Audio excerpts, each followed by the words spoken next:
Praise లాడండి. బాగున్నారు అందరూ? ఇదేమో దేవుని వాగ్దానం చూసుకుందామా? సరే రండి. చిన్న విషయం అండి. స్తుతిగానమా నా యేసయ్యా,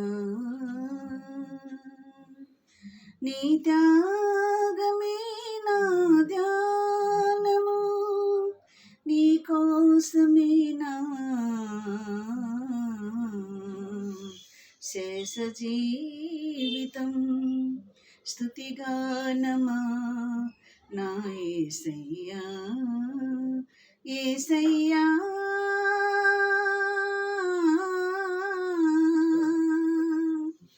నా స్తుతిగానమా. ఇది నా దేవుని వాగ్దానం అండి. కీర్తనలు 48 3వ వచనం చూసుకున్నాం. సూర్యచంద్రులారా ఆయనను స్తుతించుడి, కాంతిగల నక్షత్రములారా మీరందరూ ఆయనను స్తుతించుడి. ఎందుకు? ఆయన నిర్మించాడు కాబట్టి ఆయనని స్తుతించాలి అని చెప్తున్నాడు ఇక్కడ భక్తుడు. పరమ ఆకాశములారా, ఆకాశము పైన జలములు కూడా ఉన్నాయంట. ఆకాశం పైన జలములు, ఆకాశం పైన ఉన్న జలములారా ఆయనను స్తుతించుడి. ఎందుకు స్తుతించాలంటే యెహోవా ఆజ్ఞ ఇయ్యగా అవి పుట్టెను.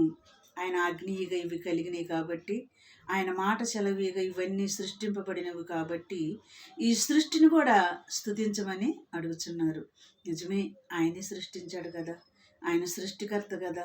యెషయా 1వ అధ్యాయంలో 2వ వచనంలో కూడా ఉంది కదా, ఆయన దినదినము భూమి ఆకాశములతో మాట్లాడుతున్నాడంట.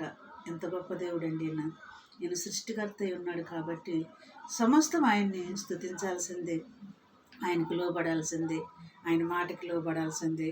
అందరం ఆయన ఎదుట మనం నిలబడవలసిన వారమే, వాటి లెక్క ప్రకారం మనము ఒప్పచెప్పవలసిన వారమే ఉన్నాము. ఇది దేవుని వాగ్దానం అండి. మరి ప్రార్థన చేసుకుందాం. కళ్ళు మూసుకో. స్తోత్రములు ప్రభు, నాయన భూమి ఆకాశములను సృజించి ప్రభా అయా వాటికి ఆజ్ఞివ్వగా ఈ పుట్టినని చెప్తున్న దేవుడు తండ్రి. అవును తండ్రి, నువ్వు మాట మాత్రం చదివిస్తే చాలు ప్రభా, మేము బ్రతుకుతాం తండ్రి. అయ్యా నీ మాటల్లో శక్తి ఉంది కాబట్టి ప్రభా, నీ మాటకు లోబడి మేము నడుచుకోవటానికి నీ కృప మాకు దయచేయమని నజరేయుడైన యేసుక్రీస్తు నామములో అడిగి వేడుకుంటున్నాను తండ్రి. ఆమేన్. God bless you.